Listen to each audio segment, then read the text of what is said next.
Now, we've always known that Prince Harry has always been really jealous of his brother, Prince William, the typical heir and the spare dynamic. Now, if you look at these wonderful photographs of the hot, hunky future king, Prince William, in Brazil, we can see why. He always claimed in his book that Prince William got more sausages than he did. Well, I think we can see where the extra sausage went, giving new meaning to the definition, Big Willie. Prince Harry is just proven to the entire world he really is just a royal knob, and he will stop at nothing to try and compete and claw his way back to the UK, where absolutely nobody wants him.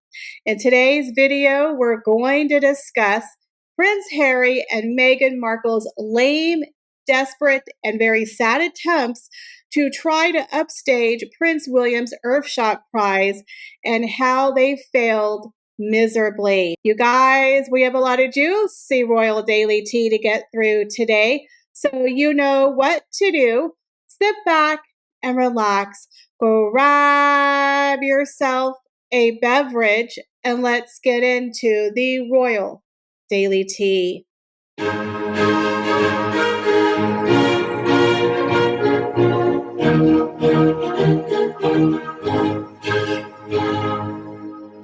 So Prince Harry once again is under fire for upstaging Prince William. As we know, Prince William flew to Brazil, where he is presenting the Earthshot Prize award. And of course, at the exact day, the exact moment that Prince William landed in Brazil, here comes Prince Harry announcing a very special secret trip to Toronto for Remembrance Week. Now, this is not the first time, the second time, the third time, even the fourth time that both Prince Harry and Meghan Markle have tried to upstage a major event for a working royal. Now, considering the fact that Prince Harry is jonesing for his brother, Prince William, always trying to one-up him, telling everyone that he's really the real son of Diana, he's carrying out his mother's legacy, he's the real people's prince, the real working royal, the one who escaped the tyranny of the evil royal monarchy. He is the one. Harry is the true prince of the people. Now, no one believes that. We all know that one serves others and one serves himself, along with his wayward wife, the D-list showgirl. But again, Harry is now getting called out because it's becoming so predictable. It's literally, you could set your watch to it. That is how predictable it is. But Harry's team, y'all, has come out and they have denied adamantly that he tried to upstage Prince William. Instead, they're saying it was for security reasons. Oh, that old chestnut. They just keep dragging that around in a circle, don't they? The little security issue of poor little Harry. He's not safe anywhere, guys. Nope, poor little Harry. Pull out your golden violin, guys, because let's listen to Prince Harry's little explanation and his sob story as to why he had to announce his trip on November 6th to Canada for Remembrance Week, the exact moment and day that Prince William landed in Brazil for the Earthshot Prize. So Harry's team in California have set the record straight. They have adamantly denied that Prince Harry tried to upstage Prince William by scheduling his trip at the exact same time as the Earthshot Prize. According to Harry's team, they said, quote, "The Duke has not purposely tried to overshadow his brother's royal trip." They explained that Harry's overseas trips can only be announced at certain times on the advice of personal security advisors, as the prince is, quote, here it is, not afforded the same level of security and protection as other working members of the royal family. First of all, you're not a working royal, son. Let's get that straight. A spokesperson for the Duke of Sussex also said that Harry is in Canada this week for remembrance events, the dates of which Harry has no power over. Okay. They said the events were planned nearly a year ago. The date of the main event, the dinner, is set by a charity, not Prince Harry.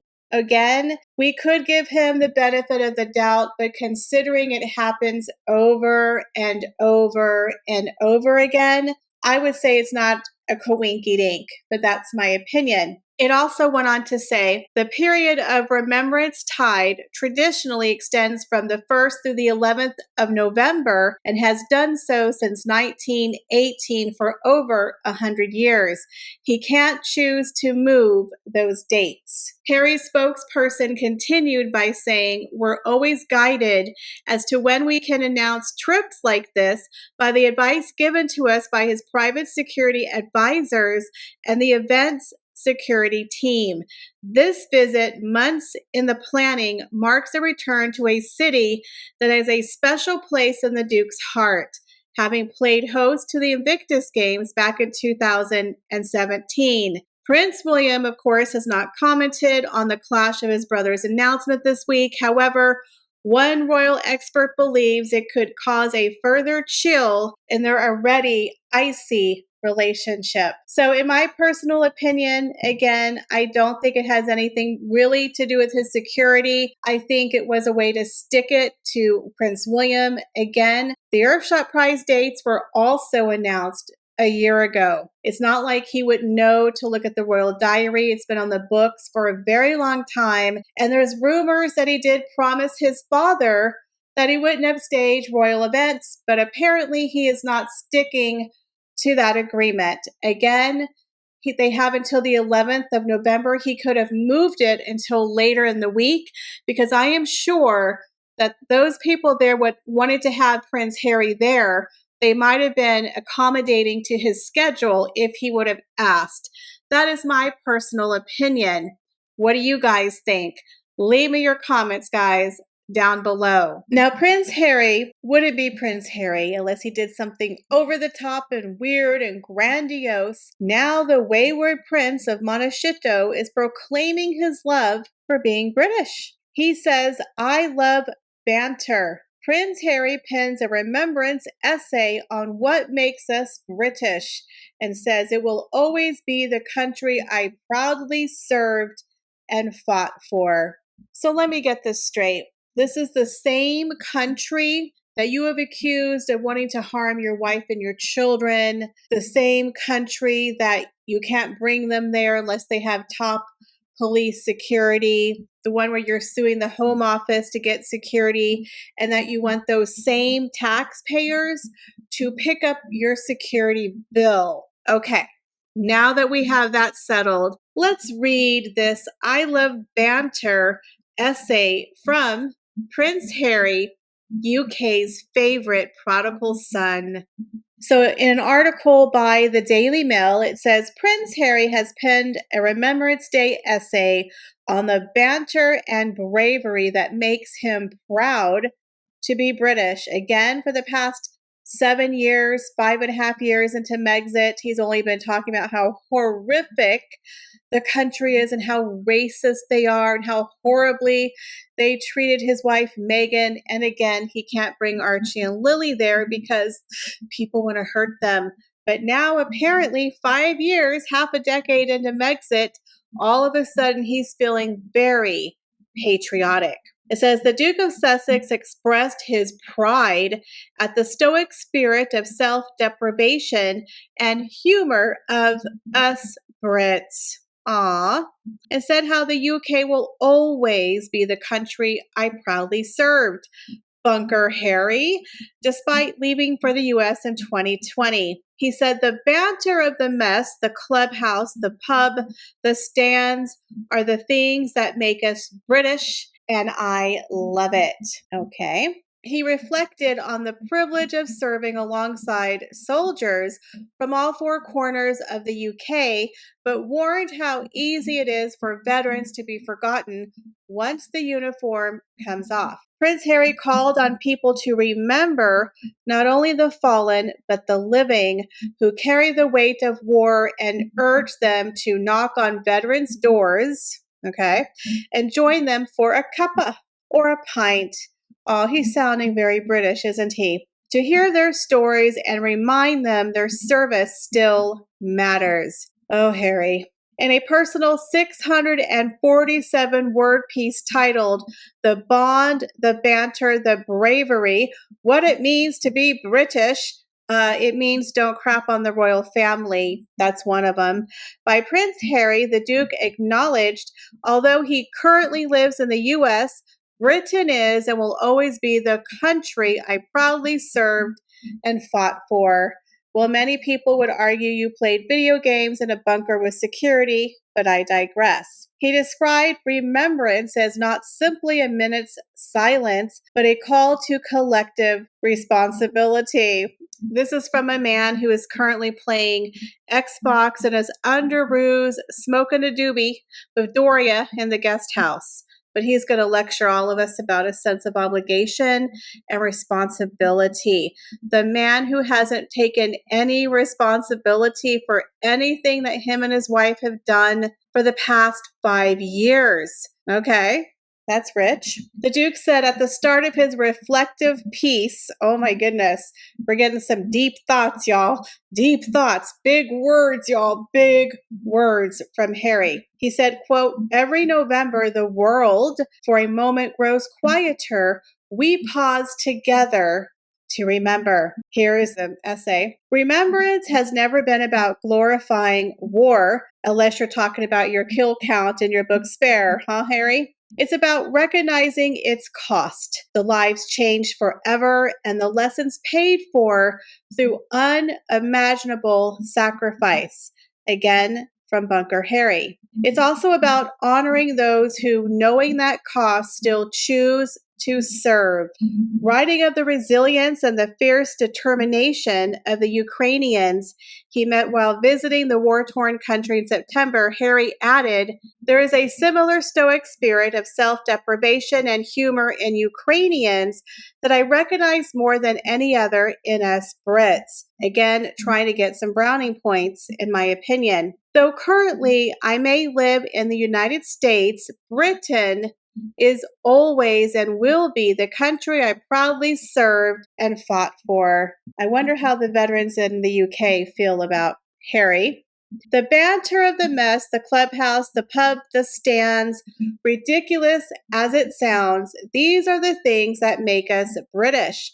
I make no apology for it. I love it. I've had the privilege of serving alongside men and women from all four corners of the UK, from Antrim to Anglesey, from Lancashire to London to Wrexham to the East Riding, Belfast to Bedfordshire and beyond. I saw courage and compassion in the hardest conditions imaginable. But I also saw how easy it can be once the uniform comes off for those who gave everything to feel forgotten. He warned that our duty to them does not end when their service does. He warned that our duty to them does not end when their service does, and added, they safeguarded our freedom. We must safeguard their future. That way we all benefit. Harry then expressed concern that around the world this Remembrance Sunday, peace for those lucky enough to know it feels more fragile than ever. He told how he was moved each year by the strength of the children of the fallen military heroes, supported by the Norfolk-based Scottish Little Soldiers charity, and praised the courage of the camaraderie seen at the Invictus Games competition. He finished with remembrance isn't confined to one weekend in November. It's a lifelong commitment to empathy, gratitude, and action to be kinder, more united, and braver in protecting what those before us fought to preserve. So as we bow our heads this weekend, let us remember not only the fallen, but the living, those who still carry the weight of war in body and mind, and the families who bear its memories in their hearts. If you live near them, knock on their door. If you see them around, shake their hand. And if you feel so inclined, join them for a cuppa or a pint to hear their story and remind them of their service still matters. Okay. Again, I find this new patriotism that he's expressing for his love of being British in the UK and duty and obligation and responsibility. It's a bunch of hogwash. This is a man who is crapped on his country and his family and the people of the UK. This is a man who has monetized wounded soldiers. This is a man who has monetized Invictus Games. He has monetized wounded soldiers for him and his wife to be sitting up there in Montecito in a huge mansion with 16 bathrooms. Okay. Again, this is falling on deaf ears. No one's buying the fact that he's such a proud patriot. Again, Harry hasn't got the memo. He's not a working royal. He doesn't represent the UK anywhere. Why is he even going to Canada? Shouldn't that be a royal like Edward or anyone else to go there? Why is Harry going there? I don't understand why he's going there. It makes no sense. Again, he is not a part of the working royal family. So what are your thoughts on that? Do you think he's just trying to convince the world, look, y'all, I'm still a working royal. I'm still important. I'm still relevant. Y'all can depend on me now that things are going bad. Call me. I'm available. Pa, I want to come home. Pa, it's Harry. Call me. Pa. Again, I feel like this is a very desperate attempt to stay relevant on the worldwide stage, competing with Prince William, going neck to neck, eye to eye. Again, it's not a coincidence that this essay was released, that he went to Toronto, that it was announced on the exact day of the Earthshot Prize. You guys, nothing with Harry and Meghan surprised me. And don't worry, y'all, Meghan has entered the chat. That's right, Meghan wasn't going to let Harry be the only one doing the upstaging. Of course not. We can't put baby in a corner. Meghan Markle makes a big announcement today, the same exact day as Prince William's Earthshot Prize, that she has returned to acting after an 8-year hiatus. Since marrying into royal life, Meghan Markle is going to appear in a brand new movie called Close Personal Friends that's starring Jack Quaid, Brie Larson, and Lily Collins. Now, this movie is actually made by Amazon MGM Studios. But here's the thing. It is an extremely small part. Meghan is doing a cameo appearance as herself. Not exactly going to win an award here for Best Actress. We all know her from Rachel Zane, where she was having sex and naked half the time when she was on the show. Again, Meghan Markle is not an actress. She's a showgirl who married a prince. And now she's come full circle to bit cameo parts on movies. Remember her stellar acting as the FedEx girl in the movie Horrible Bosses? She's literally doing a run-on bit part with a couple of lines, but it's even worse. She's playing herself, not even pretending to be a character, y'all. She's playing herself. Again, Meghan Markle has become a caricature in pop culture. She is a laughing stock. She's famous for being famous. She's the tabloid darling. She is toxic. She's not even good enough to get an actual acting part in a movie. It's a walk-on cameo of herself. This is exactly like Marla Maples and Donald Trump when they had a walk-on part of Fresh Prince of Bel-Air as themselves. They're basically having her come on the show to kind of hype up the show and get attention in Hollywood, where they cart people out to drum up interest in a movie or a TV show. She's playing the part of herself, meaning no acting. Not like she's going to win an Emmy or an Oscar for playing herself, guys. So this is kind of embarrassing. This is where Meghan Markle is in Hollywood. Nobody takes her seriously. She's a pop culture tabloid darling. Again, she's good for press. That's it. They're just going to tell it, oh, look, everyone, Meghan's in the movie. Ooh. So people talk about it and it's going to drum up interest, but really she's not acting in this movie. It's embarrassing that this is what Meghan gets. She's gone from actually having an acting part in Suits, although it was a sub part, to marrying fifth in line to the throne of the UK, Princess Diana's son, to now doing walk-on cameos in budget movies. That's embarrassing to watch. But there's more. There's more. And we'll talk about that in another video. So what do y'all think about Harry and Meghan trying to upstage Prince William at the Earthshot Prize? In my personal opinion, it didn't work. It fell flat, and it just shows how desperate these two have become to remain relevant, but it's not working. Let me know your thoughts in the comments down below. As always, I appreciate each and every one of you, and I hope to see y'all in the next video. Bye, guys.